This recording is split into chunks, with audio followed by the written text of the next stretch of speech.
Melanie didn't know what to do anymore. She paced back and forth, unable to calm herself down. The wedding dress even seemed to cause unbearable pain. It was heavy and awkward, but that wasn't the issue. Where was the groom? There were only 15 minutes left before the registration. Guests crowded around the registry office waiting. The bride had to keep her emotions in check, which was especially difficult. Melanie's friends were already exhausted, either from high heels or tedious waiting. They couldn't wait to start taking pictures and posting stories on Instagram. The photographers leading the ceremony were just as nervous as Melanie. They kept running up and asking if everything was all right. Time passed, and Adrian was still not there. Tension was in the air, and every minute Vanessa and Nicholas's faces looked more and more puzzled. "How is it possible to be late for your own wedding?" The bride's mother was the first to speak, apparently tired of the tedious waiting. The passion subsided literally a few minutes later. An old Buick, the same age as Melanie, pulled up to the registry office. The guests stared in surprise at the young man who got out of the car. He was dressed in a simple trouser suit and held a bouquet of 3 chrysanthemums in his hands. Men and women emerged from the back seat. They seemed a little younger than Melanie's parents, and their attire would have caused even more questions. All of their clothes seemed to be from the previous century. Without any embarrassment, the company began to climb the stairs. "Oh, what an interesting costume wedding," someone of Melanie's guests shouted. The young man laughed and handed the bewildered Melanie the bouquet of chrysanthemums. "Hi, darling. Please excuse my late." The guests fell silent and watched with interest as the events unfolded. "Adrian, what is this? Please explain, is this some kind of surprise?" It seemed like Melanie was suffocating from her tight corset. "My love, calm down. This is not a surprise. Unfortunately, or fortunately, this is the harsh truth of life. I just fell so in love with you that I couldn't tell you the whole truth right away. I'm not rich. My parents are simple workers, and I'm just a taxi driver who wants to become your beloved husband." Melanie's face flared up angrily. "Adrian, how can you joke about me like that? Is this a hidden camera shoot? A test to see if I can marry a poor, unfortunate groom?" "Melanie, wait. Don't look for a catch. There are no cameras here. You just professed your love to me yesterday.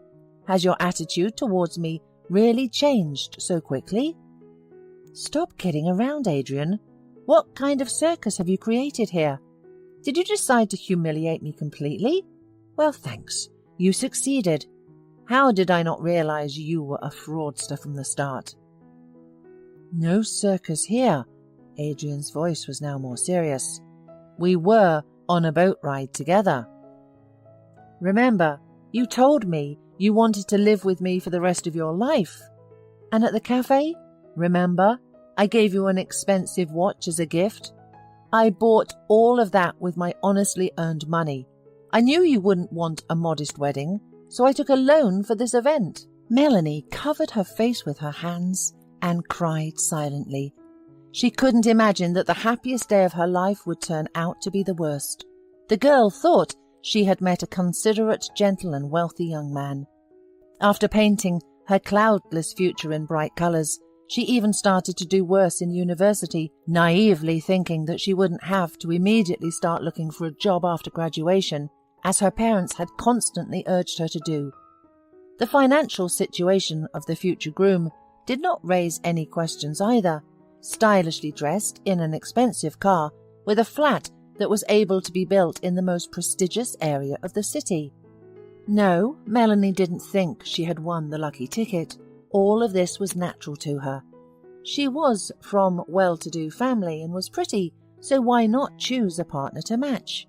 Adrian tried to embrace the bride, but Melanie pushed him away and said angrily, "How could you? How could you embarrass me in front of all my relatives on such a day? There will be no wedding." The girl turned her back on the guests and walked away. The stunned parents of the bride and groom silently looked at each other and didn't know what to do. One of the bride's friends secretly took out her phone and filmed everything that was happening. The guests froze as if petrified. It's not every day that you become a hero in such a dramatic situation. Melanie's father was the first to come out of shock. "Daughter, come back, everything is fine. Anything can happen between a bride and groom." But Melanie, no longer hiding her desperate state, burst into tears and ran down the sidewalk. Vanessa ran after her daughter. Nicholas sat on the steps of the registry office and lowered his head. Now all attention was focused on Adrian. He confidently handed the chrysanthemum bouquet to his parents and sat down next to Melanie's father. "How will you explain all of this?" asked Nicholas. He turned to Adrian and looked him straight in the eye. "You, dear Nicholas, have worked diligently all your life, just like your wife. You gave your daughter the best, but only one thing was missing: honesty and selflessness." "What are you talking about? My daughter is an honest girl. You're the one who lied to her, took her to restaurants, drove her around in expensive cars. But why? If you couldn't afford it, why didn't you tell her yourself? I'm certain if she loved you, it would not have been a problem. You would have achieved everything together with time. Why didn't we see through you, swindler?" Melanie's father looked at Adrian with hatred. "No one doubts your daughter's honesty, but why did she run away when she found out about my situation? I'm not a drug addict, not a drunkard, not a criminal. I earn money through honest work. Yes, the pay may not be big, but it would be enough for us to live on. And you know what? I won't justify myself anymore. I loved your daughter sincerely, but today I saw with my own eyes that she doesn't need me. She cares about money, the impressions she makes on people, but not me." Relatives stood and listened to the groom's strange confessions, but they still couldn't understand what was going on. Melanie's friends were the most perplexed. Adrian had taken the girl to cafes and restaurants and given her gifts, and now what? Had he suddenly gone bankrupt, or had he been pretending to be rich all this time? Nothing was clear. No one moved from the square near the registry office, as if they were waiting for something, but didn't know what. Adrian finally stood up and was about to leave, but suddenly a woman in a bright, colourful dress blocked his path. It was Melanie's aunt. "Where are you going? Do you think you can disgrace my niece like that and just leave? If you loved her, how would you have arranged this? Look, how many guests have been invited, how much effort has been put in." The woman's voice broke into a scream. "And why don't you, respectable guest, ask your beloved niece Melanie why she refused to marry a simple working guy? No benefit, so no marriage," Adrian said, noticeably getting nervous. "Is it shameful that a girl wants to do better in life? And children will appear. Then she will have to sit on a penny on maternity leave. Is this calculation? This is called a reasonable approach? Did she deceive you about something? Was she pretending to be somebody?" Adrian wanted to argue, but fell silent. Suddenly his mother, Caitlin, approached the bride's defender and began to speak calmly. "You know, Adrian didn't want to shame his future wife. He fell in love so deeply for the first time in his life, and he's not to blame for what happened. Melanie is to blame." "What are you saying? Is it Melanie's fault?" "Of course, the mother always has a good son, and the daughter-in-law is bad." Melanie's aunt wasn't going to give up. "We saw Melanie with another man at the cafe a month ago," said Caitlin, stunning Nicholas and silencing the angry woman. "We were sitting with mutual friends at the cafe. Melanie didn't see us, but we overheard through the partition how she was telling the young man that she really loved him and was only marrying Adrian for his money. We couldn't keep this from our son." All the guests stood in shock at what they heard. No one expected such a turn of events. Even Adrian himself was uneasy with those words. He lightly took his mother by the elbow and tried to lead her away, but Caitlin was not going to leave. "Adrian didn't talk to us for a week, and then he said he would still marry Melanie. So we convinced him to take this step, to say that he's poor, and we couldn't even imagine that she would behave like that, fleeing from her own wedding.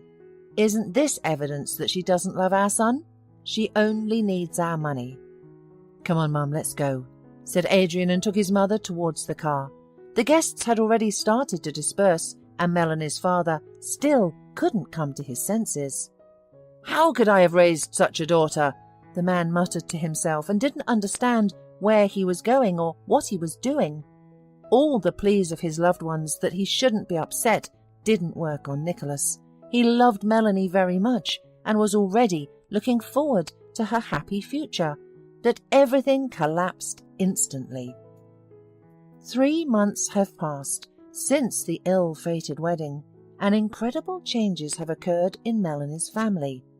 Nicholas suffered a stroke that paralyzed the left side of his body. It was a shock to the family. Always active and hard-working, Melanie's father now spends almost all his time in bed. Vanessa abandoned the affairs of the store, hastily hired a new manager, and began to devote herself only to her husband's health. Melanie was finishing her final year at university and waiting for her final exams.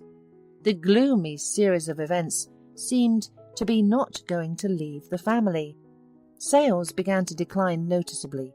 Regular customers of the stores, who once did not find the friendly and responsive hostess, began to come in less and less. Salaries began to decline, and 2 sellers had to be fired. Only Vanessa's elderly friend and a young girl of 25 remained working in the store. She also performed the role of a cleaner, but even these 2 women barely held on. The work schedule was not designed for 2 people. After his daughter's failed marriage, Nicholas abandoned all his affairs and began to give money to anyone in debt. The man seemed to want to show all acquaintances and unfamiliar people his generosity and selflessness. But in reality, as soon as the store owner was on the brink of life and death, all the debtors disappeared somewhere. Vanessa was at a loss. She had never dealt with such matters, nor did she have time for them now. She spent the last available money on her husband's rehabilitation.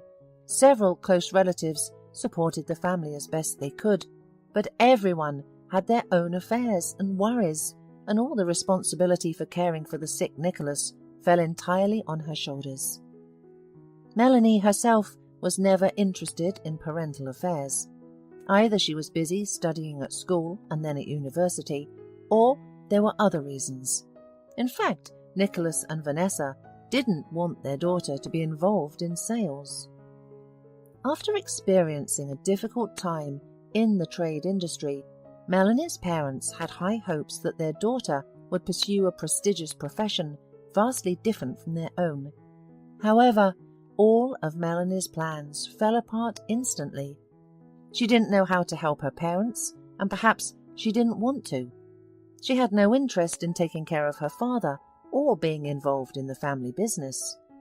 Melanie's close friends seemed to have vanished into thin air. She used to completely satisfy them when she was cheerful, carefree, and financially secure. What about now? She was always out of money and out of time. She began acting like a victim who had been betrayed and humiliated. Many classmates did not stop gossiping. She thinks she's depressed and a victim, but in reality, she wanted to sit on 2 chairs, to marry a rich guy, and behind his back to have an affair with another. It didn't work out. And everyone blamed her for her father's stroke. There was no sympathy from relatives or friends. Adrian, who was supposed to beg for forgiveness, did not respond to calls or messages. Even her own mother had not spoken to her in days. At the end of June, Melanie finally received her university diploma. Upon arriving home, the girl flopped onto her bed and picked up her phone, without saying a word. "Melanie, could you please go get some groceries?" her mother asked from the other room. "Don't you have anything else to say to me?" Melanie replied defiantly. "Melanie, we haven't had milk or bread in the house for 2 days." So does that mean the bread is more important to you than your daughter's diploma? Everything was the opposite not so long ago. Her mother emerged from the room looking very pale. You know, daughter, I didn't realize what a terrible person I raised. It's painful for me to accept that you're my daughter. Wait, did you just call me a terrible person? Are you out of your mind? I graduated just now and got my diploma. So why do I get an errand to the store instead of congratulations? You're almost 23 years old, yet you still think like a child. It was a huge mistake for Dad and me to indulge you and plan your wedding. So, are you going to accuse me of being dumped by Adrian now? Yes, I'm going to accuse you, and not just of that. Her mother spoke quietly so as not to wake her sleeping husband. Your behaviour caused your father to have a stroke and me to have a pre-heart attack condition. You started an affair knowing that you were going to get married soon. Mum, I've already explained everything to you. I had no relationship with that guy. We just met for business. I couldn't even imagine that Adrian's parents would be there. I'm telling you for the 1000th time, I didn't confess my love to that guy. I don't know why Caitlin told Dad that I did, and why you believed her instead of me. The guy wrote to me on Instagram asking if I, as a beginner designer, could advise him on choosing furniture. I naturally agreed. Experience needs to be gained, right? We met, I gave him a few tips, and he decided to thank me and invited me to our student cafe. We sat, drank coffee and talked. He started flirting with me. I told him that I was getting married soon, so that he wouldn't expect anything from me. Then he started asking me all sorts of questions, like whether I could love him. I answered no, and I started getting ready to go home. Then he asked me if I could pay for myself. I told him, "Why did you invite a girl to a cafe if you don't have any money?" He started to justify himself, asking, "Why is money so important to you girls? Is that the most important thing in life?" I told him that, yes, money is important to me, and my fiancé is very wealthy, which is why I chose him. Why did money become your top priority? Melanie's mother asked her. Melanie, we didn't raise you in poverty. You had everything you wanted. Mum, you're being strange, Melanie replied. Money means freedom. Yes, you can't buy everything in life with it, but a good income allows me to work and live the way I want, not like you and Daddy. You've been working from dawn till dusk in your store. If we'd been better off financially, Dad wouldn't have been so upset about the money we invested in that damn wedding. Vanessa wanted to get angry at her daughter's words, but suddenly became suspiciously calm. Your father had a stroke, not because we spent a lot of money on the wedding. He was very upset to find out what kind of two-faced and selfish daughter he had. Wow! Are you accusing me again? Melanie exclaimed. At least I was honest with Adrian. He lied to me. Either he was rich or he was poor. A decent person wouldn't present themselves like that. I value myself and I don't want to marry any clowns and liars. So there's more to think about. Who's really two-faced and self-serving?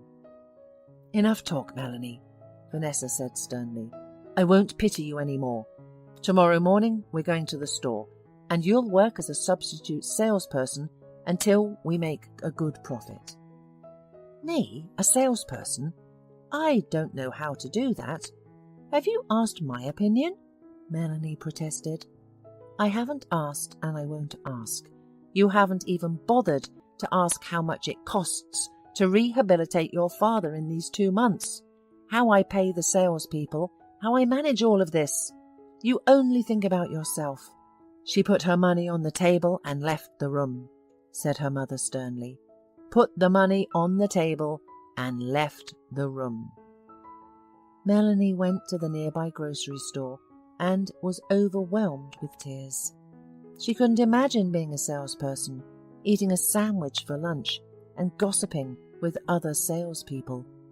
She felt like the end of the world had come to her young and beautiful life, and she would have to forget about her interior design career forever.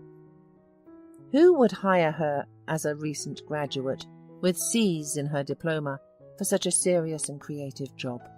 She needed to gain experience, but she wouldn't work for free, and she wouldn't earn decent money right away. The next day, Melanie and her mother went to the store, while Aunt Polly stayed home to watch over Melanie's recovering father. The store was located at the intersection of two busy streets, which saved it from closing. Customers always appreciated the quality and variety of goods, but it was difficult to compete with the nearby shopping centre. Its generous departments sold clothes of poor quality, but they were cheaper and in great demand. Then, during the family meeting, it was decided to implement a system of discounts for regular customers and to consider other marketing tactics. "Hello, Vanessa. How happy I am to see you," greeted the hostess, her friend, who worked as a salesperson in their shop. "Hello, Rebecca. I bought you a new employee." Vanessa pointed at Melanie. "Rebecca, I have only one request for you. Treat Melanie not as my daughter, but as an ordinary person who came here to learn everything." "All right, we'll teach her everything," said Rebecca, smiling.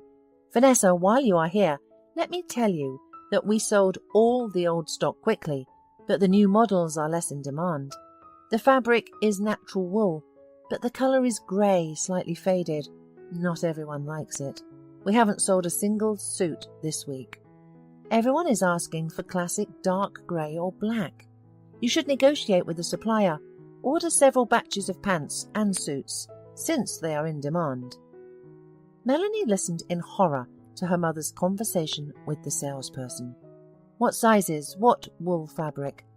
She was a designer herself and studied types of fabric, colour combinations, but it was one thing to work in soulless premises and meet clients as necessary, and another to try to please people every day. Melanie remembered how deeply uncomfortable she had felt when Mum or Dad had boasted in front of every customer and turned into such caring and cute people.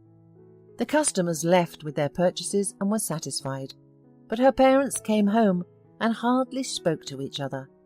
As a child, Melanie wondered why her parents were so tired. After all, they didn't have the hardest job in the world, and only years later she understood that any job with people, if done conscientiously, is very exhausting. "Is this what my mother wants to teach me? To please everyone?" Melanie exclaimed, and did not realize how she had wandered into the men's clothing section and got lost in shirts and sweaters. "Are you choosing something for your husband?" A pleasant female voice came from behind her. "You know, your beloved man probably will like this cashmere sweater. It's warm, comfortable and cozy. There are all sizes and 5 colours to choose from." Melanie couldn't figure out how to introduce herself, who she was, the hostess's daughter or a new employee. "I won't bother you. Please choose. When you decide, please let me know. I'll come over," the salesperson said. "How nice it is. It turns out that the salespeople in our store behave so nicely." Melanie noted to herself that the girl was gorgeous and polite. Her gloomy mood vanished like smoke, and for the first time in her life, she wanted to work as a salesperson.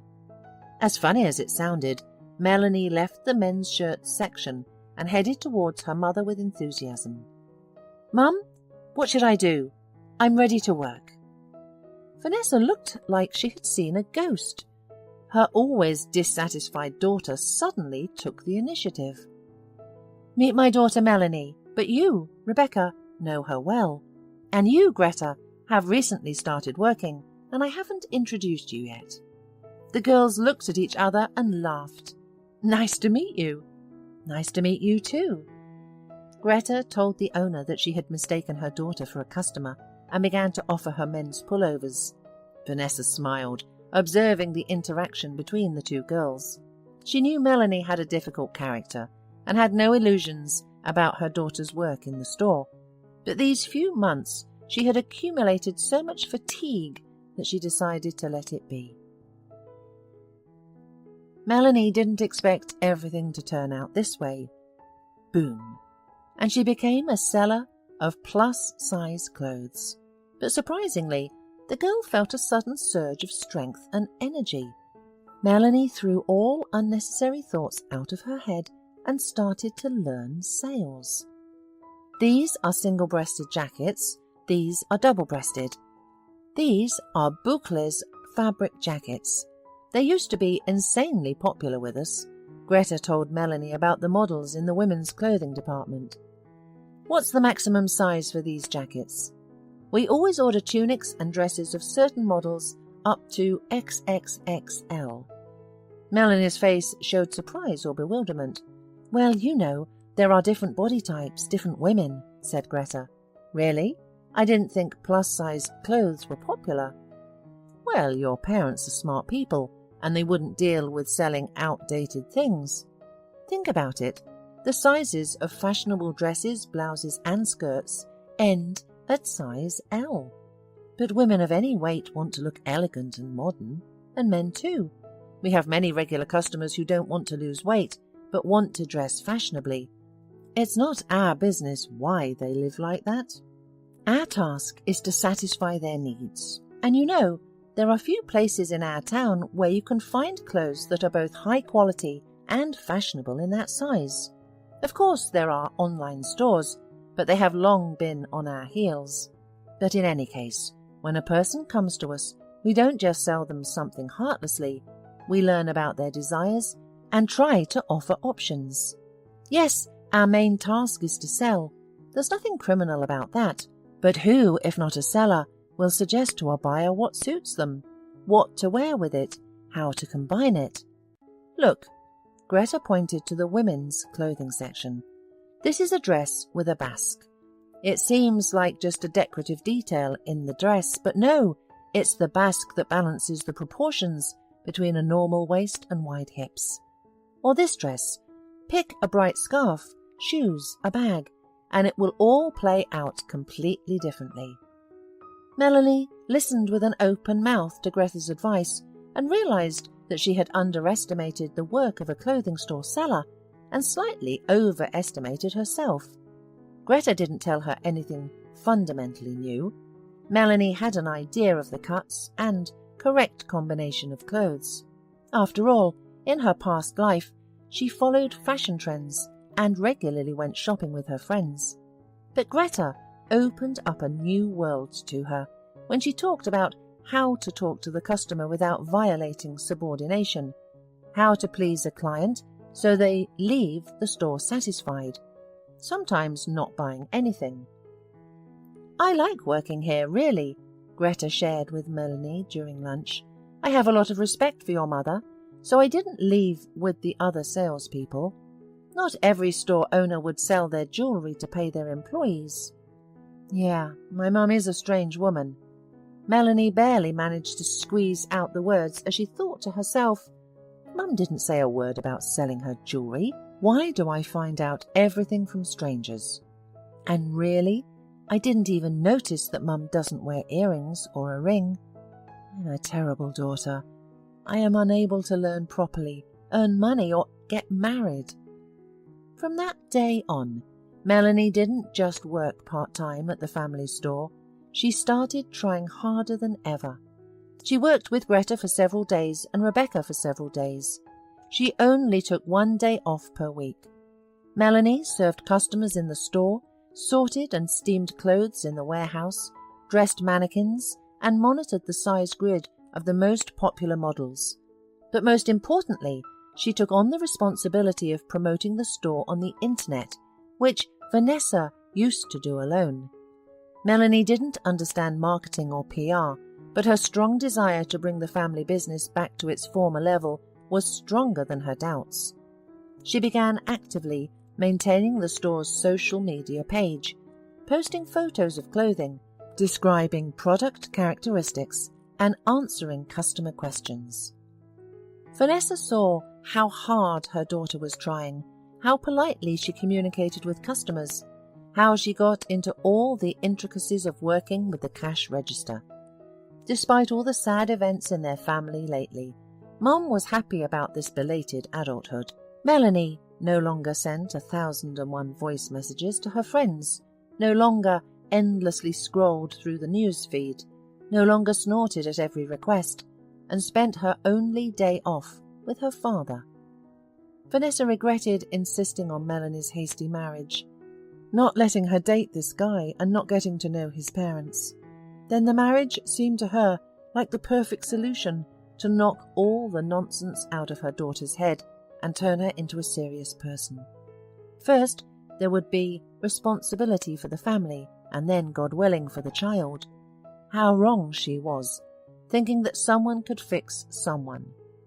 No, only a person can fix himself, or circumstances.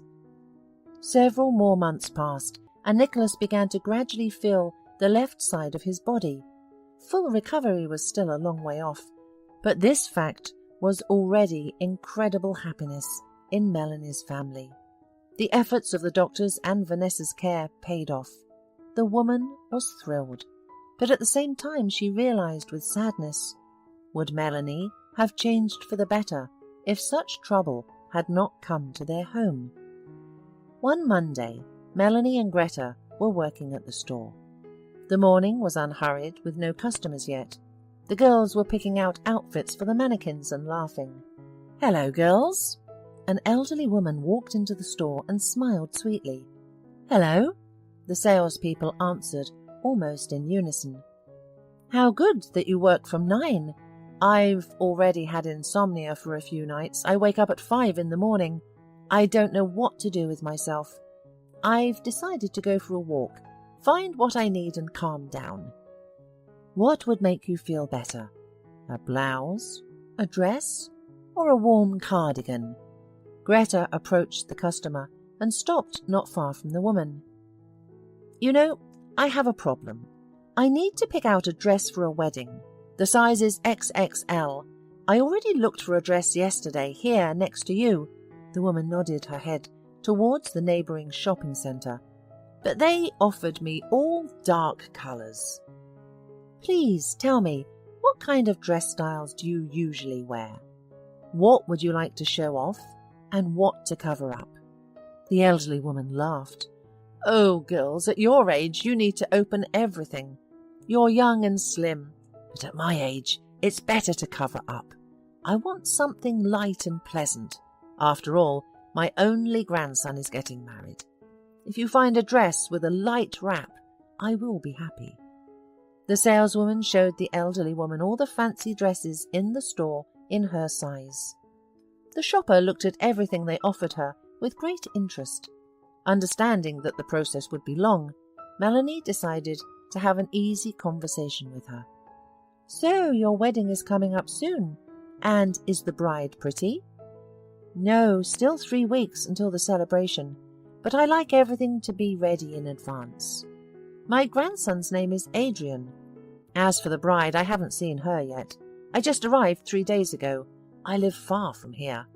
My son brought me a plane ticket. He said, 'Mum, you'll celebrate your grandson's wedding and stay with us for a month.' So I came." The woman tried on all the dresses but couldn't decide which one suited her best. "Girls, I've already tortured you enough. I'm sorry, but I haven't bought anything for myself in so long. There's not much occasion to dress up in old age. My son told me that the wedding will be at the highest level. The bride is from a very wealthy family."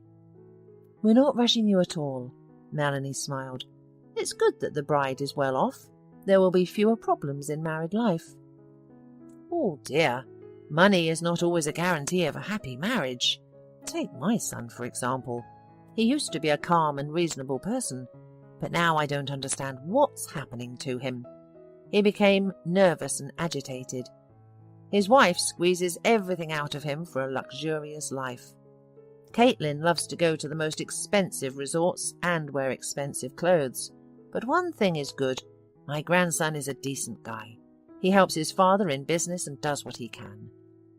Melanie's eyes blurred. It can't be a coincidence. "I'll take this one. The pink colour refreshes well, and the fabric is pleasant to the touch," decided the elderly woman, looking satisfied in the mirror. Melanie felt as a pounding ache overwhelmed her, and the elderly woman looked at her suspiciously and asked, "Are you feeling okay?" Melanie couldn't hide her tears and quietly sobbed, "I'm sorry, just tired." "Don't cry, dear. You'll have your own celebration in life and you'll get married," the woman comforted. "You know, I was supposed to have a wedding, but it fell through because of me," Melanie continued to sob. The woman took Melanie's hand and said softly, "Don't cry. Let's process my purchase now, and we'll go outside and you can tell me everything." 10 minutes later, Melanie was already telling Adrian's grandmother about everything that unfortunate day. Then she talked about her father's stroke, how her mother was devoting all her strength to taking care of her husband, and how she was working as a saleswoman in a store to help her parents. "My dear, to say that I'm shocked is an understatement," Mrs. Sullivan said. "I'm very sorry about your father. But tell me honestly, did you really cheat on Adrian?" "No, of course not." Melanie's voice sounded desperate. "I'm telling you all this not because I want to get Adrian back. It's too late. He's getting married. I'm just upset that I was slandered in front of all my relatives, friends, and my father, who couldn't bear such shame. My parents always thought of me as not serious, and I couldn't convince them that I didn't confess my love to a stranger. It was just some idiotic coincidence.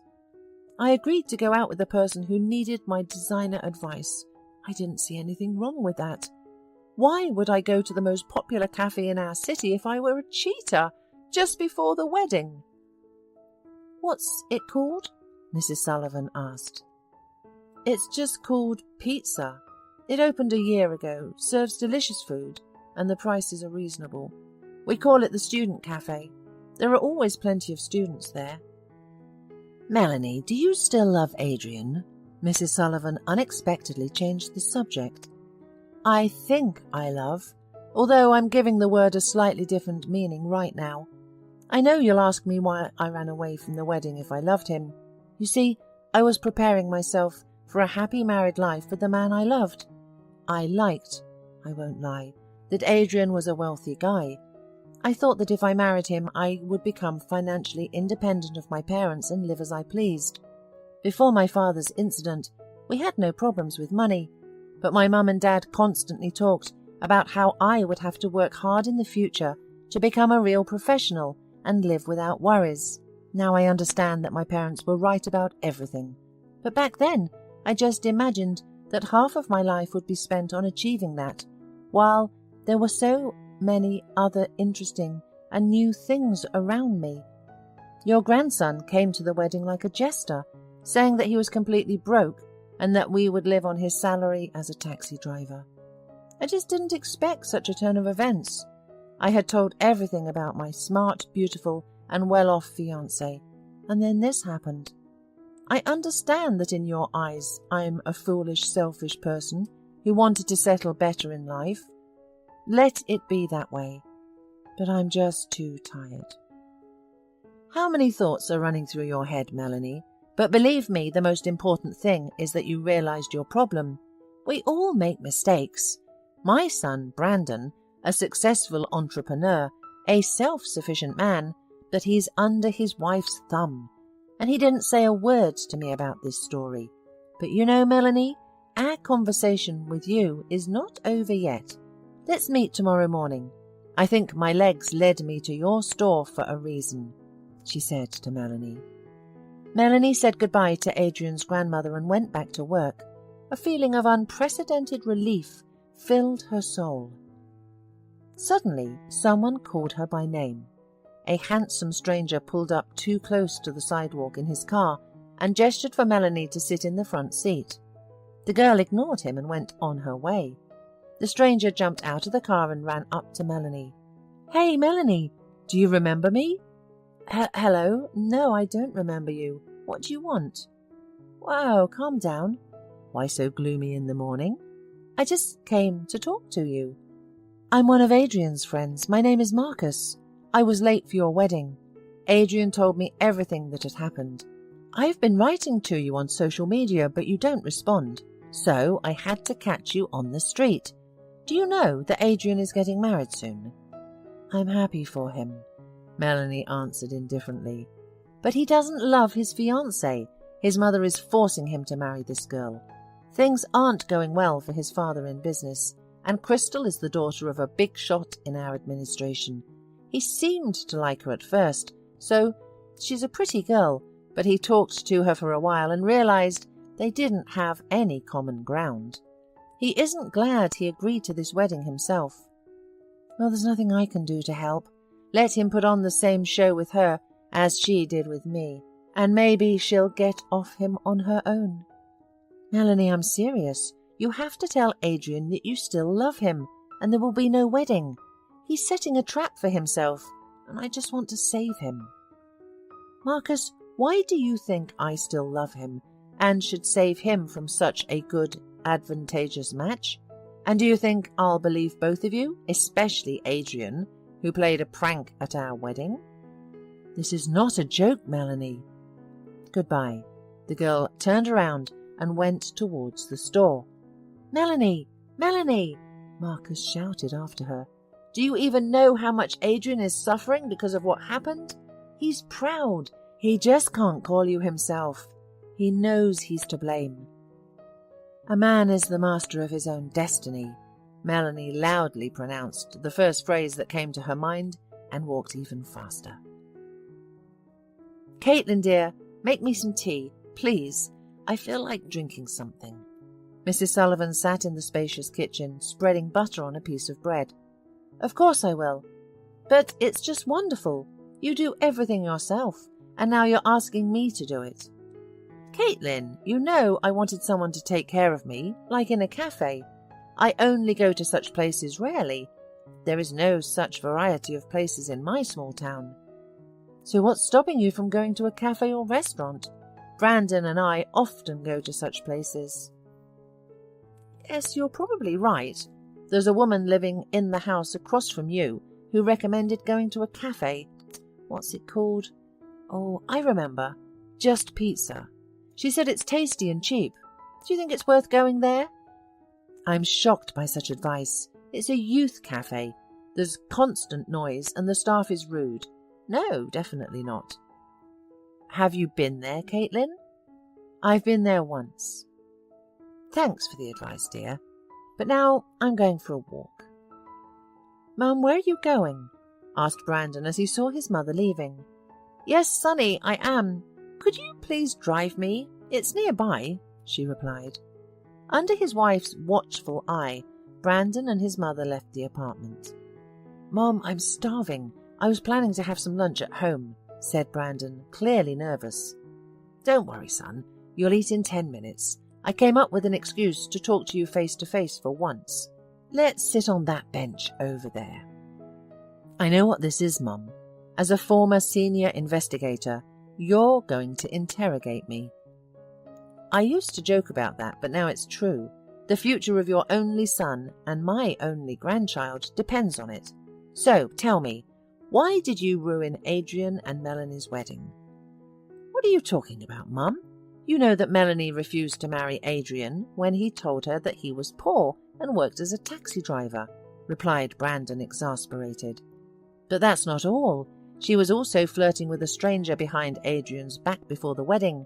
We saw and heard everything. And why did you and Caitlin, the regulars in expensive restaurants, decide to go to such a cheap youth cafe? Caitlin called me. I was really surprised to go to such a place, but I didn't say anything. And what a coincidence. You were lucky enough to find 2 free tables in a crowded cafe. Yes, Mum. We saved our son from that lying girl, and now he's marrying a good girl from a decent and well-off family. I will be pleased to be related to her father. Brandon, why are you so worried and stressed all the time? Your mother is still alive and your son is marrying a good girl, yet you're on pins and needles. Tell me the truth. Well, if you want to know the truth, then here it is. I invested a large sum of money into a business and lost it. We barely have enough money to cover the debts, and the wedding is ahead. Everything is difficult. Why did you give your son an expensive wedding in this difficult time and put yourself in even greater debt? Wouldn't Adrian have understood your situation? No, Mum. Caitlin believes that if we have a grand wedding, then Nicholas, Crystal's father, will treat us better in the future. You know what, my dear? Don't ruin your own life or your child's life. It won't end well. It's better to cure your addiction to Caitlin, who plays you like a puppet. By the way, I accidentally met Melanie yesterday. She works as a salesperson at her parents' store. I can see through people, and I can assure you that she's an honest girl who just got a little confused. Well, Mum, I don't even want to listen. Brandon was already about to leave. Wait! She explained to me why she reacted like that and ran away. You know, if your father had surprised me like that, I would have at least hit him with a frying pan. Besides, Melanie's father just started recovering from the stroke he got after your mess. If you're saving your money, make it a prenuptial agreement instead of a circus. I heard that Melanie's father is in a bad condition, and I am very sorry for that. But Adrian offered him money for expenses and he refused. We decided that it would be a good lesson for our son to find out who is with you because of money and who is with you because of love. Maybe you shouldn't do such a test for your Caitlin. Yesterday, I saw a cheque that fell out of her purse. She bought herself another leather coat. So now I understand why you have problems with money. I could live off that amount for half a year. Mum, let's end this conversation. Stop accusing us. Adrian's wedding will still take place. He's busy preparing for the celebration. Yes, I see. He's preparing so much that he's become pale in front of his laptop. He doesn't even have time to eat. Mum, he's an IT specialist. That's why he doesn't leave his computer. Okay, do what you know. Go eat. We'll talk tonight. When Brandon left, Mrs. Sullivan called a taxi and went straight to the store to meet Melanie. She told the girl about her suspicions and convinced her to meet again with the guy to whom, according to Caitlin, she confessed her love. Melanie refused at first, but Adrian's grandmother convinced her that this meeting would help her uncover a serious moral crime, and the future of Mrs. Sullivan's family, and maybe Melanie's future, depends on whether this guy agrees to meet. Although Mrs. Sullivan's ideas seemed partly absurd to Melanie, after an hour of conversation with the charming investigator, her doubts disappeared on their own. After receiving a call from Melanie reporting that the meeting with the necessary man was scheduled, Mrs. Sullivan gathered Brandon, Caitlin, and Adrian in the living room. My dear ones, tomorrow marks exactly 45 years since I started working in the police. That's why I want to invite you to the restaurant and celebrate it. At the appointed hour, the whole family was already seated at a cosy cafe table, enjoying various delicacies. There weren't many people in the restaurant. The conversation at the table flowed like a river. Mrs. Sullivan told Adrian about what his father Brandon was like as a child, what he liked, and what he was fond of in his spare time. Of course, some stories about her work as an investigator in her native town were also told by the elderly woman. After consuming several alcoholic drinks, Caitlin suddenly asked her mother-in-law, "Tell me, where did you get the money for this restaurant? It's a very exquisite and expensive place. Don't be offended, I'm just curious." Mrs. Sullivan responded with dignity, not at all embarrassed like her son and grandson. "Don't worry, Caitlin dear, we're spending my hard-earned money. I have a good pension, and thanks to my son's regular help, I have saved a decent sum in the bank.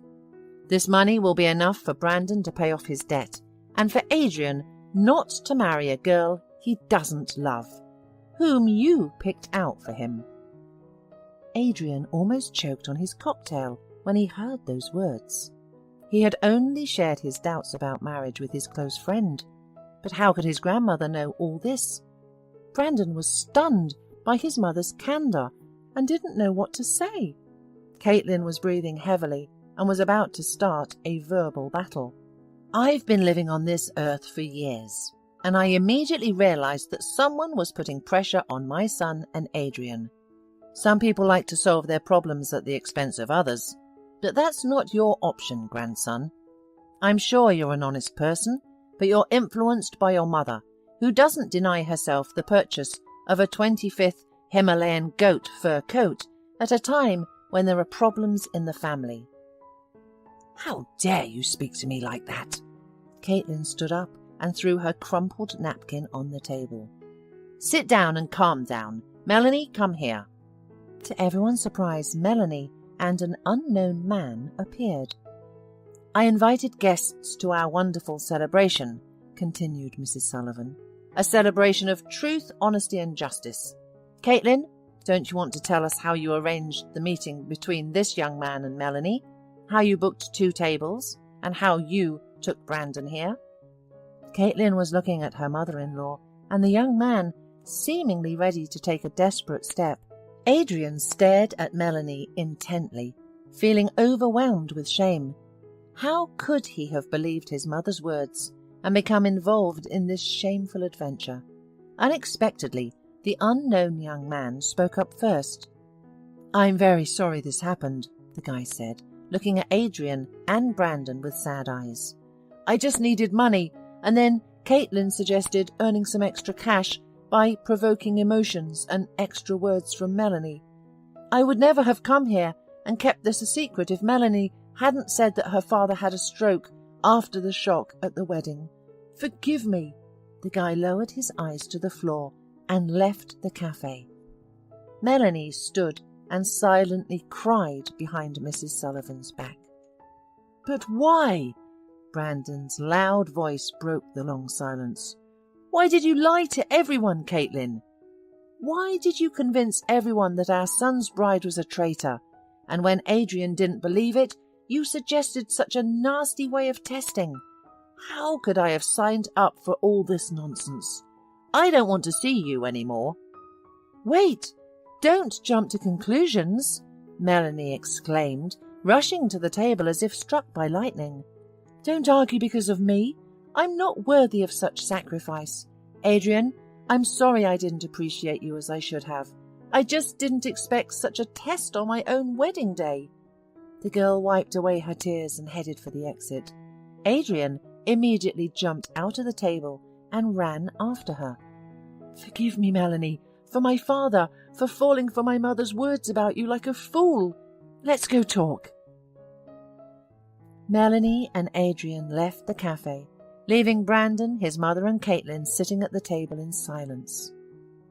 According to the genre's laws, I was supposed to buy plane tickets and leave immediately.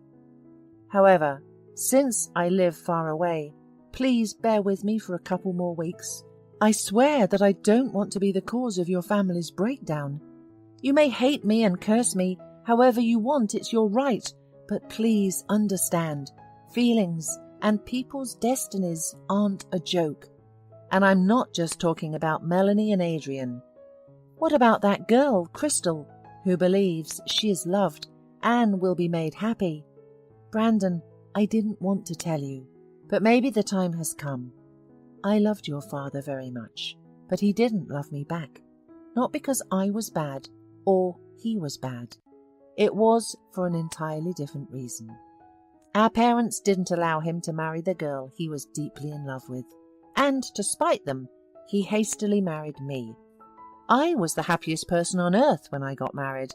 I rejoiced, dreamed, eagerly anticipated when you would be born.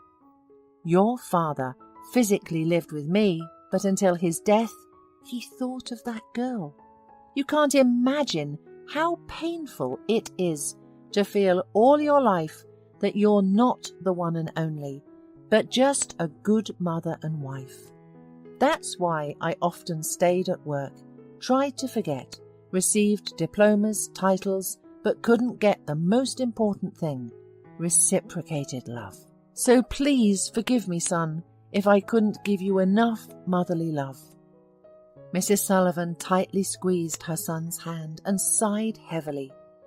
"Mum, why have you told me all this now?" "There was no reason then, and now the time has come. I'm sorry, I've completely lost control of myself," exclaimed Caitlin, and tears flowed down her cheeks. "Everything will be fine." Mrs. Sullivan took Brandon and Caitlin's hands and joined them together. The waiter approached the table and was about to ask for the bill when a tall figure of Adrian appeared from behind him. "I have 2 pieces of news for you. Dear parents, Grandma, pardon, the senior investigator for heart cases. Let me start with the good one. My carefully chosen bride, Crystal, is leaving to study in London. As a result, the wedding is cancelled, by the way, according to her wish. The second news is even better. Melanie and I want to get married again. This time, for sure. I clarify precisely get married, not have an outrageously expensive wedding. Who's in favour? Raise your hand." Brandon, Caitlin, and the grandmother raised both hands without a word and laughed out loud. Finally, there was complete mutual understanding in their home. Hola, suscríbete a Historias Vitales para no perderte nuevas historias. Mi esposa había estado trabajando en su proyecto especial durante 4 meses ahora. No era su proyecto personal, pero ella era la persona principal y responsable de su éxito. El proyecto estaba diseñado para salvar a su empresa, Bixler Enterprises. Los últimos 4 meses habían sido difíciles porque se vio obligada a trabajar duro. Era importante tanto para ella como para la empresa. Había una buena posibilidad de que Bixler Enterprises quebrara si el proyecto no se completaba. Sara tenía una licenciatura de Albrecht y un MBA de Wharton. Era la más inteligente de la familia. Yo empecé a trabajar como mecánico de autos justo después de la secundaria y después de 21 años seguía siendo mecánico de autos. No me importaba porque me gustaba el trabajo y pagaba bien. Era suficiente para pagar la universidad de Sara y criar a 2 hijos. No vivíamos lujosamente, pero estábamos bien. Los niños ya se habían mudado, y las cosas iban bastante bien con nuestros ingresos. Sara quedó embarazada 3 meses después de casarnos a la edad de 18 años. Durante los primeros años de nuestro matrimonio, vivimos con mis padres. Ellos tenían una gran casa vacía ya que 4 de mis hermanos se habían mudado. Eso significaba que teníamos una niñera mientras Sara completaba sus primeros años de universidad. Debido a 2 embarazos, la carrera de 4 años le llevó 6 años completarla. Fue difícil, pero lo logró. Siempre tuve trabajo y nunca me faltó trabajo extra si lo necesitaba. Después de que Sara se graduó de Wharton, alquilamos nuestro propio lugar. Tuvo ofertas de trabajo de varias empresas grandes, pero todas requerían que nos mudáramos. A mí no me importaba, pero Sara quería quedarse cerca de casa. Por eso decidió trabajar en Bixler Enterprises. Pagaba bien, pero lo más importante, le daba responsabilidad y la oportunidad de avanzar. Sara era una empleada trabajadora y dedicada. La presentación es el jueves en el Hotel Thyssen en Filadelfia. Tomé unos días libres en el trabajo para ayudarla según fuera necesario. Al final, todo lo que logré fue hacerle algo de comer cuando llegaba a casa. No sabía nada sobre su trabajo, ni tampoco quería saber, los negocios corporativos de alto nivel me aburrían. Empresarios de Europa, Asia y América del Sur venían aquí, la empresa pagaba sus boletos de avión y proporcionaba habitaciones en el Hotel Thyssen mientras estaban aquí. Era caro como el infierno, y por algunas cosas que Sara había dicho, la empresa estaba sobreestimando sus finanzas. Su presentación era importante para ella, para la empresa y para más de 200 empleados. Hasta el martes por la noche, todo iba bien. Sara llegó a casa con un traje nuevo, un traje gris con una blusa blanca. Desplegó todo lo que necesitaba en la cama de la habitación de invitados. Cuando se trataba de la limpieza de la casa, ella era normal, pero cuando se trataba del trabajo, era meticulosa. No entendía por qué necesitaba sacar su ropa interior de lujo, pero no dije nada. Además de su traje para la presentación, tenía varios vestidos de cóctel lindos para eventos sociales antes y después del evento. Siempre había evitado tales eventos, pero me sentía obligado a ir con ella si ella quería que lo hiciera. Me agradeció la oferta, pero dijo que no era necesario. Todos los materiales y equipos que necesitaba estaban guardados ordenadamente en el maletero de su Volvo. Antes de salir del trabajo, ella misma conducía el coche para asegurarse de que todo estuviera en perfectas condiciones. Tenía todo el día miércoles para prepararse y toda la noche del miércoles para socializar con sus invitados. Sara era tan buena en lo que hacía que sentía que habría sido mejor si simplemente me hubiera mantenido alejado de ella. Finalmente, había terminado. Lo había revisado y vuelto a revisar todo. Todo lo que necesitaba ahora era una ducha caliente y una buena noche de sueño.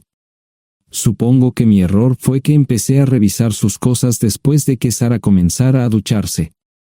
Pensé que estaba ayudando, pero resultó ser lo contrario. Estaba moviendo cosas en la cama cuando un pequeño sobre blanco cayó del bolsillo lateral de su bolso de maquillaje. Una carta de una farmacia, pero no del tipo que solemos usar. Dentro había 10 pastillas. No tenía idea de qué era, Pren, y las instrucciones eran confusas. Si es necesario, tomar una pastilla y luego una segunda pastilla 12 horas después.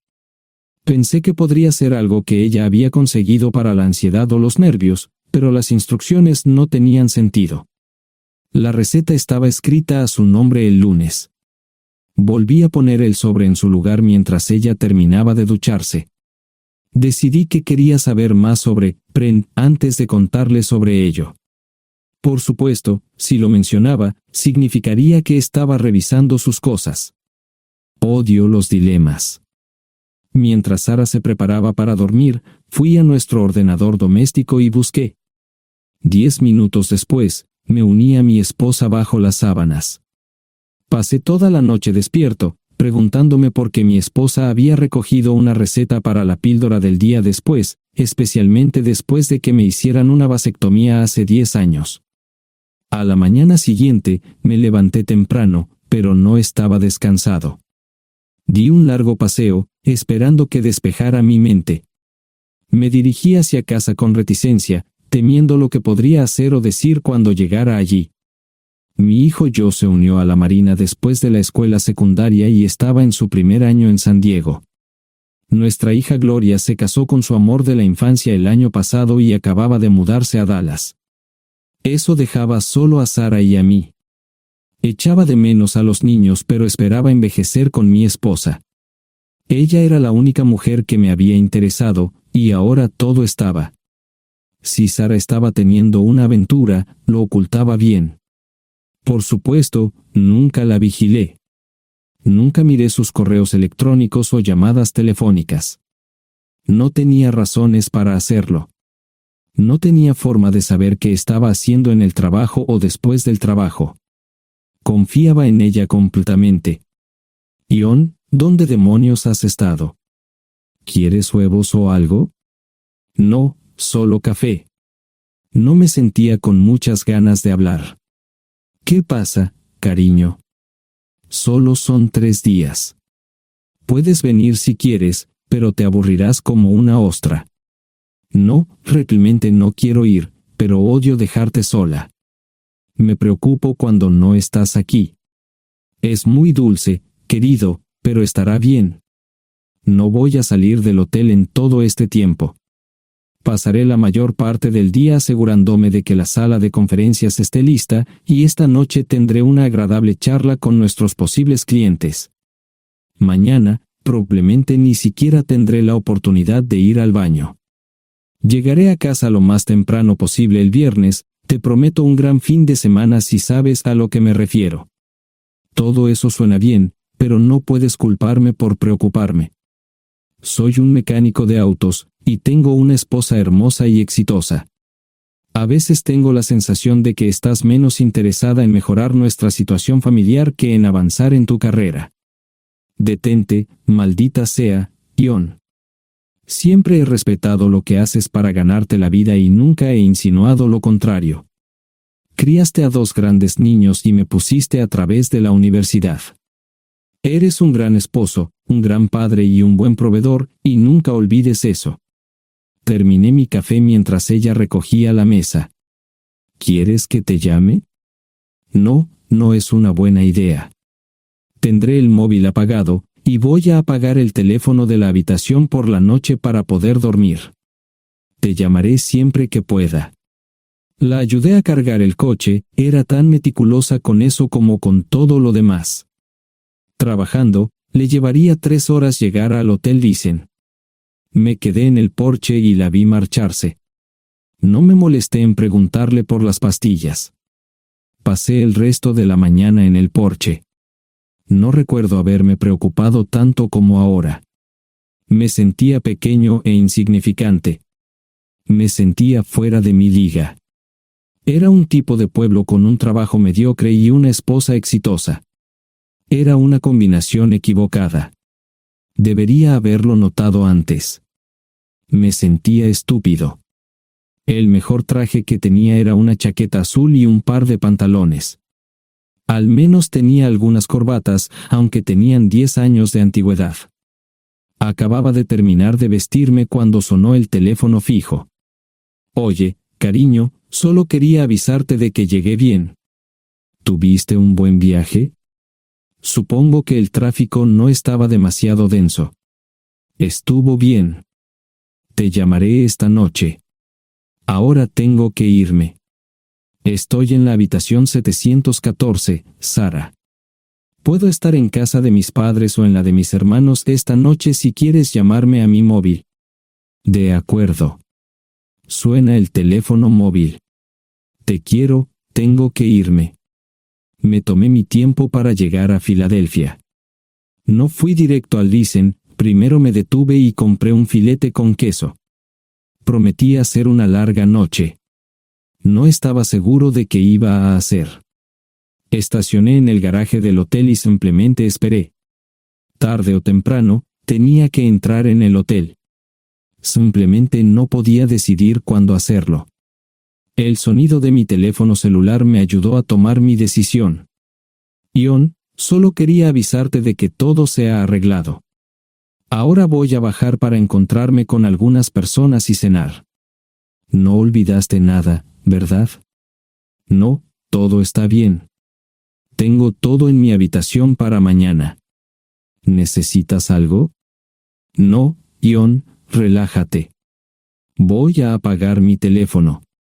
Te llamaré mañana por la mañana. ¿De acuerdo? Ríe, diviértete. No es divertido, Ion, es trabajo. No parecía estar demasiado fuera de lugar. El vestíbulo, el restaurante y las salas de conferencias estaban llenos de gente, así que pude pasar desapercibido. Había un folleto pequeño y bonito que mostraba el diseño de todas las habitaciones del hotel. Me paseé por las diferentes habitaciones y me detuve en las paredes, mirando alrededor entre la multitud. No tenía ni idea de qué haría si Sara me veía. Lo averiguaría si y cuando eso sucediera. Encontré un tablero de eventos que enumeraba todas las habitaciones que estaban siendo utilizadas por los diversos grupos. Bixler Enterprises no tenía habitaciones disponibles para el miércoles por la noche. Esto me pareció interesante. Sara había dicho que no iba a salir del hotel, pero ahora no estaba tan seguro de eso. Había 3 comedores, familiar, informal y de alta cocina. A Sara no le gustaba mucho cenar con niños, así que fui primero al comedor informal. Solo me llevó 5 minutos asegurarme de que no estaba allí. Tuve mejor suerte en el salón gourmet, era una acogedora mesita encajada en la esquina, el tipo de mesa que la gente reserva para tener un encuentro privado. Sara llevaba un vestido de cóctel negro con un escote pronunciado y perlas, se veía elegante y su acompañante parecía apreciarlo. Conocía a algunas personas con las que trabajaba Sara, y él no era una de ellas. Me resultaba familiar, pero no había forma de que pudiera recordarlo. Había muchas sillas libres, así que no tuve problemas para cruzar la sala. Había velas y pequeños candelabros de cristal en las mesas. Apagué la mía y le dije al camarero que me molestaba por el glaucoma. Pedí el plato de pollo de siempre y me acomodé. El camarero me sirvió el café por tercera vez. Disculpe, el tipo en la mesa de enfrente me parece muy familiar. ¿Sabes quién es? Sí, ese es Malcolm Eugene Foote. Es miembro del Consejo Municipal, se espera que se postule para el Congreso en los próximos años. ¿Es esa su esposa con él? Es muy bonita. No, esta es la primera vez que la veo.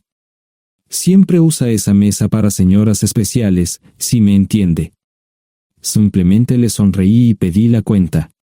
Nunca había visto a Sara tan sensual con un hombre antes. Parecía captar cada palabra que decía, como si fuera Dios o algo así. No estaban haciendo nada inapropiado, pero tampoco era platónico ni profesional. Cuando me fui, estaban terminando su segunda botella de vino. Ahora entendía por qué se había llevado su lencería elegante. Me acomodé en una esquina del vestíbulo para que no me vieran. 10 minutos después, salieron del restaurante. Ella le tomaba la mano mientras caminaban por el vestíbulo hacia el ascensor. Observé cuidadosamente los indicadores de piso. Que el ascensor se detuviera en el tercer piso era una buena señal, significaba que no lo había llevado a su habitación. Era una mala señal cuando el ascensor no llegaba al séptimo piso, significaba que ella fue a su habitación. Por si acaso me equivocaba en algo, me senté en el vestíbulo y observé el ascensor durante 1 hora.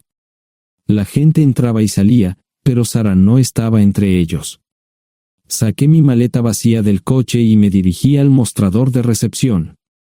Aunque podía demostrar que era su esposo, me costó trabajo conseguir una tarjeta llave. Se dieron después de llamar a la habitación, pero nadie respondió. Finalmente, estaba en camino a la habitación 714 con la tarjeta llave. Ni siquiera encendí las luces al principio, simplemente me senté en la oscuridad de la habitación durante más de 1 hora. No fue difícil asegurarme de que no regresara a la habitación. Primero, empacé todas sus ropas y pertenencias personales. No dejé nada atrás. Revisé el paquete de Preven, todavía quedaban 10 pastillas en el tocador.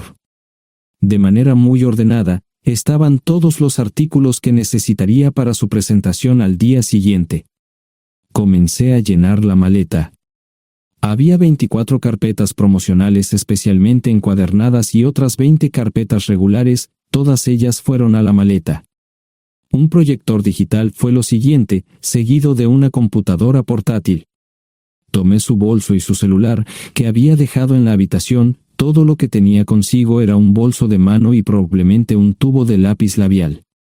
Di una vuelta por la habitación tan cuidadosamente como lo hizo ella para asegurarme de no perder nada.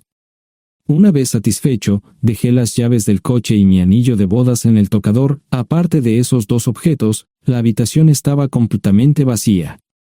El ascensor se dirigió directamente al estacionamiento, no tuve problemas para llevar 2 maletas, y 20 minutos después, estaba en la autopista rumbo al norte. Pasaban las 3 de la madrugada, no tenía idea de que había pasado tanto tiempo. 1 hora o 2 después, sonó mi teléfono celular, la identificación de llamadas mostraba el número del Listen. ¿Ion? Sí, ¿dónde estás? Estaré en casa pronto. Eso fue todo lo que dije. Hubo silencio en el otro extremo de la línea. Los vendedores tienen un viejo dicho, el primero que habla pierde. Pareció una eternidad antes de que ella hablara. Ion, lo siento.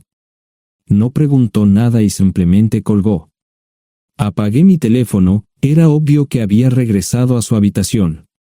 Más tarde ese día, tenía que dar una presentación que salvaría a su empresa y le daría un ascenso.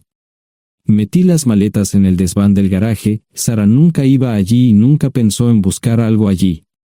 Por supuesto, en este punto, estoy bastante seguro de que no importaba. Primero, recogí todas mis ropas y pertenencias personales. La mayoría de los hombres tienen sus propias herramientas, generalmente es un requisito para el trabajo. Pasé por la tienda, cargué las mías en el Subaru y recogí mi último cheque de pago. Para entonces, los bancos ya estaban abiertos, no tuve que hacer ninguna manipulación financiera complicada. Simplemente retiré todo el dinero de mis cuentas. Almorcé en Hagerstown, Maryland. Tenía suficiente dinero para vivir durante unos años, pero sabía que estaría buscando trabajo muy pronto. Sara y yo éramos parecidos en eso de que a ambos nos encantaba trabajar. La voy a extrañar. Pasé un par de horas en las cuevas del Uray y alquilé una habitación cerca de Whitewell. No tenía idea de qué iba a hacer. Era sábado, y me encontré sentado en el acuario de Chattanooga, observando la naturaleza que nunca había visto antes. Pasé unas horas simplemente relajándome y decidí que era un buen lugar para estar. Compré un pase anual para el acuario y, para la hora de la cena, tenía un lugar donde quedarme. Era un remolque móvil en el parque, pero estaba amueblado y era económico. No necesitaba mucho. La primera cosa que haría el lunes por la mañana sería conseguir un trabajo. Un buen hombre de mantenimiento siempre puede conseguir un trabajo, especialmente si está dispuesto a trabajar duro. Podría permanecer discreto hasta que fuera el momento de renovar mi licencia de conducir o las etiquetas del coche, me preocuparé por eso cuando llegue el momento. El domingo por la tarde, llamé a Gloria. Me sentí obligado a informarle sobre lo que estaba sucediendo, pero Sara ya se lo había contado. Fue bastante franca con Gloria sobre lo que había pasado, dijo que había engañado, que la sorprendí, que me fui y que ella perdió su trabajo. Me sentí mal porque ella perdió su trabajo, pero ese era el precio que tenía que pagar. Le pedí a Gloria que le dijera a Josh lo que estaba sucediendo la próxima vez que hablara con él. También le dije que la llamaría aproximadamente una vez al mes para verificar cómo iban las cosas. No le dije dónde estaba. Para el mediodía del día siguiente, tenía un trabajo. En realidad, estaba a poca distancia del parque de remolques, con el Waffle House a mitad de camino. ¿Qué más podría querer un hombre? No sé cómo manejaron el papeleo, pero me estaban pagando $20 por hora sin hacer preguntas. Estaba feliz, y ellos también. Ni siquiera tendría que tocar el dinero que traje conmigo. Unos 2 meses después, Gloria me informó que Sara se había mudado de la casa y estaba viviendo con sus padres. Gloria no sabía nada más, pero estaba feliz de que estuviera estable y le estuviera yendo bien. Josh me llamó desde San Diego solo para informarme que iba a hacer un crucero. Era técnico en aviónica en un portaaviones, intentó explicar qué hacía exactamente, pero estaba más allá de mi comprensión. Nunca supe mucho sobre cosas técnicas. Ambos tuvieron cuidado de no decir nada malo sobre su madre, aprecié eso. Después de eso, todo siguió como siempre. Comencé a hablar con Gloria al menos semanalmente, Josh y yo comenzamos a enviar correos electrónicos regularmente. Gloria hablaba regularmente con Sara, pero decía muy poco sobre lo que estaba haciendo o dónde estaba. Nunca presenté la solicitud de divorcio, y parece que Sara tampoco lo hizo. Tengo una licencia de conducir de Tennessee y las etiquetas en el Subaru. Comencé a frecuentar un bar local un par de veces al mes y tuve encuentros casuales, 2 mujeres se alternaban como mis compañeras nocturnas regulares. No buscaban compromisos, y yo tampoco, parecía funcionar bien para todos nosotros. La vida era buena. Eso fue hace mucho tiempo, y gradualmente olvidé a Sara. Con el tiempo, el Subaru comenzó a darme problemas, había olvidado cuánto tiempo había pasado. Tenía más de 200,000 millas. Estaba reflexionando sobre esto con una jarra de cerveza un día cuando me di cuenta de que habían pasado casi 5 años desde que me fui de casa. Mantuve un contacto cercano con ambos hijos, Gloria ya tenía 2 hijos propios en este momento y quería que los visitara. Josh casi se casó con una mujer tailandesa, pero en el último momento, se negó. Por lo general, Trabajaba 6 días a la semana y usaba el domingo para recuperarme del sábado por la noche. No había ninguna buena razón para que alguien llamara a la puerta de mi remolque a las 6 de la mañana de un viernes. Su grosería fue recompensada por un hombre medio desnudo abriendo la puerta. Los calzoncillos del día son repugnantes, y la dama en la puerta, juzgando por la expresión en su rostro, estuvo de acuerdo conmigo. Ella apartó la mirada, pero su compañero no parecía impresionado. Norm habría usado pantalones, pero en un momento como este, los invitados me molestaron. Estamos buscando a John Terrell. No los conozco. Me llamo David Simmons, y esta es mi esposa Mara. Tenemos un problema y esperamos que nos puedas ayudar. Lo siento mucho, no trabajo a altas horas de la noche. Si necesitan algo relacionado con su auto, tendrán que ir a la tienda. Esto provocó varias miradas en blanco y finalmente una respuesta. No tiene nada que ver con tu trabajo, es más un problema personal. ¿Podemos entrar? El interior del remolque lucía desordenado, rara vez tenía invitados, así que rara vez lo limpiaba. Incluso mis novias insistían en que fuéramos a su lugar. Hagan como en su casa, déjenme ponerme los pantalones enseguida. Al entrar en el dormitorio, dejé la puerta abierta solo para mostrarles lo hospitalario que soy. También me puse una camisa. ¿Les gustaría tomar café? Solo tomará unos 10 minutos. Aparté algunas cosas del sofá para que pudieran sentarse. No hubo respuesta a la pregunta del café. Tenemos una hija adoptiva de 4 años y otra de 2 que necesita un trasplante de médula ósea, y esperamos que nos puedas ayudar. Estamos dispuestos a pagarte si es necesario. ¿Con mi médula ósea? No, queremos usarla y estamos dispuestos a compensarte por cualquier inconveniente. Creo que quieren comprarla. Estaba actuando como un listillo, y de repente me di cuenta de ello. Estas personas eran serias, tenían un problema real y estaban buscando ayuda. Lo siento mucho, no quise interrumpir. Por favor, continúen. Nuestra mejor oportunidad de encontrar un donante es un familiar cercano. Eres nuestra mejor esperanza. Mira esto. No quiero ser un grosero, pero creo que se equivocaron de persona. ¿Cuándo nació su hija? Cumplirá 5 años en julio. Marche Simmons habló por primera vez, y sonó sincera.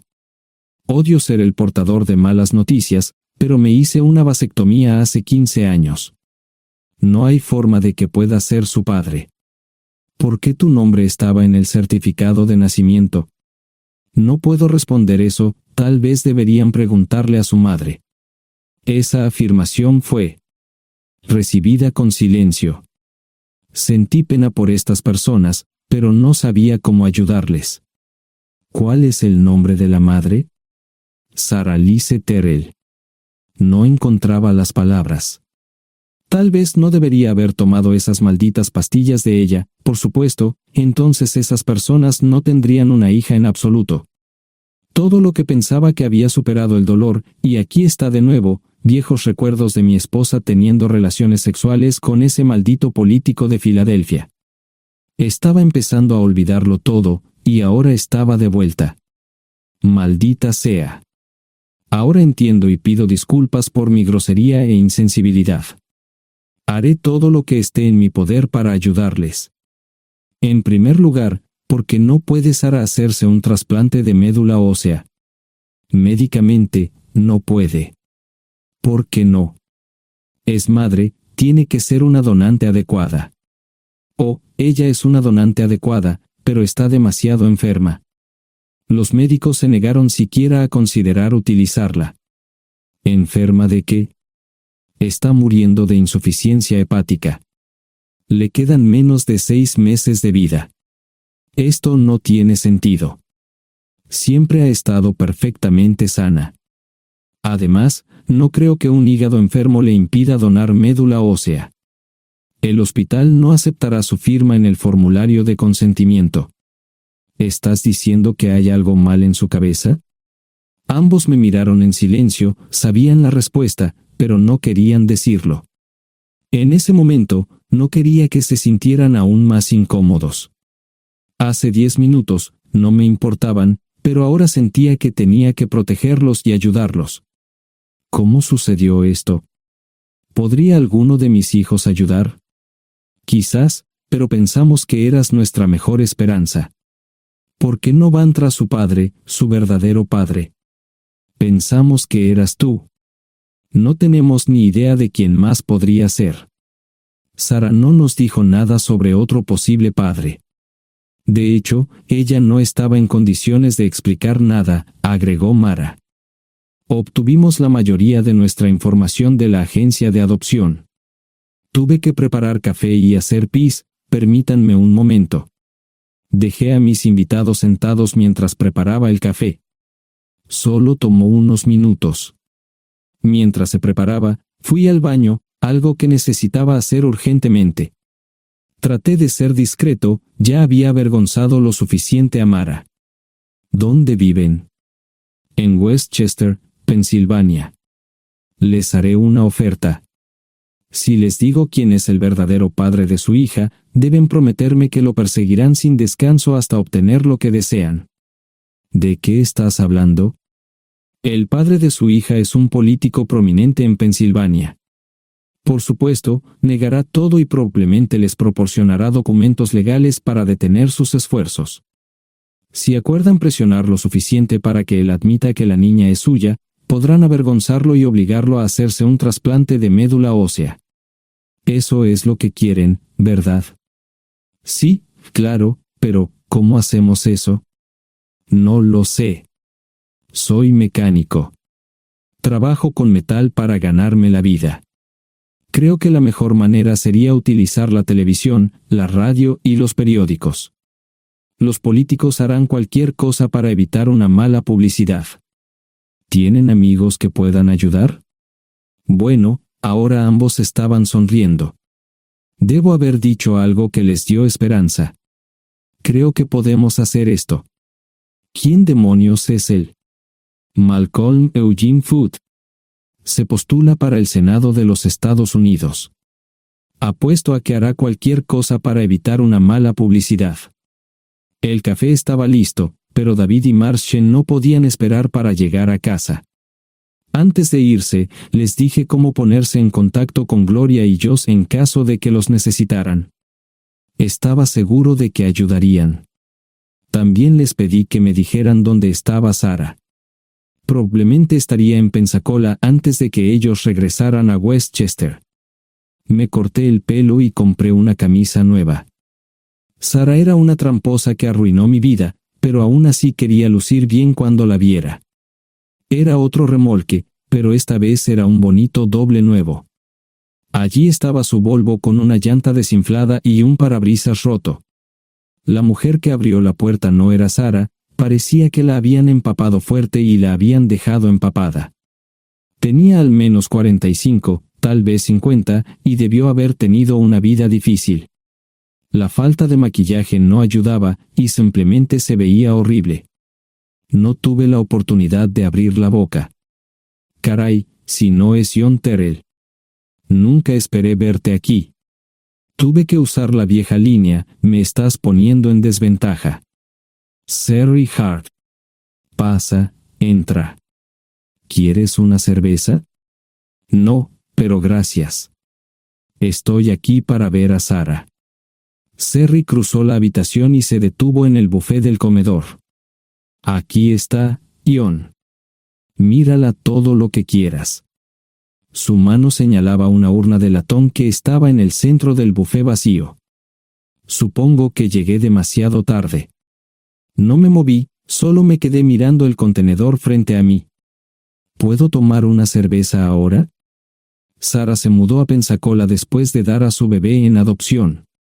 Compró el remolque con el dinero que recibió de Bixler Enterprises después de que la despidieron. Tenía una participación en las ganancias, 401k, y vacaciones y días de enfermedad. Eventualmente, consiguió un trabajo en una fábrica local de prendas de vestir donde trabajaba en el departamento de envíos. Allí fue donde conoció a Sherry.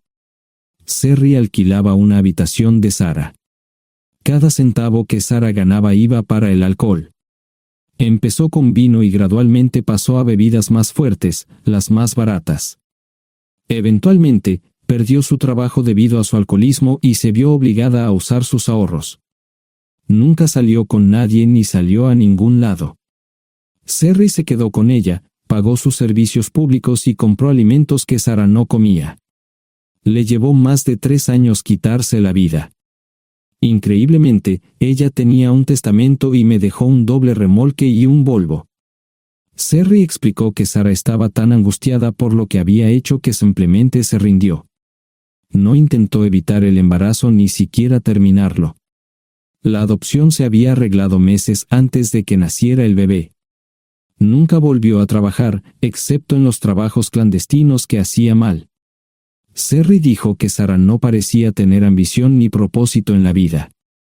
Sara hablaba mucho de mí pero tenía miedo de intentar contactarme. Gloria le dio mi número, pero nunca me llamó. Era como si su aventura de una noche la hubiera lastimado más a ella que a mí. Estuve allí durante 2 semanas y luego vendí el remolque de Serry por $1 y obtuve $3,000 por el Volvo. 2 días después, estaba en Westchester visitando a mis nuevos amigos David y Marche. Malcolm Eugene Foote resistió al principio, pero David y Marche lo presionaron hasta que cedió. Insistió en pruebas de ADN, que demostraron que era el padre. Para salvar la cara, más o menos lo obligaron a someterse a un trasplante de médula ósea, que fue exitoso. La carrera política y la vida familiar de Malcolm no dejaron una impresión favorable. Su caída en las encuestas fue tan rápida que el partido lo reemplazó por otro candidato unos meses antes de las elecciones. Su esposa solicitó el divorcio y fue muy pública al respecto. Sara y yo estamos viajando ahora a Dallas para ver a Gloria y a mis nietos. No sé cuánto tiempo mantendré a Sara conmigo, probablemente hasta que tenga a alguien.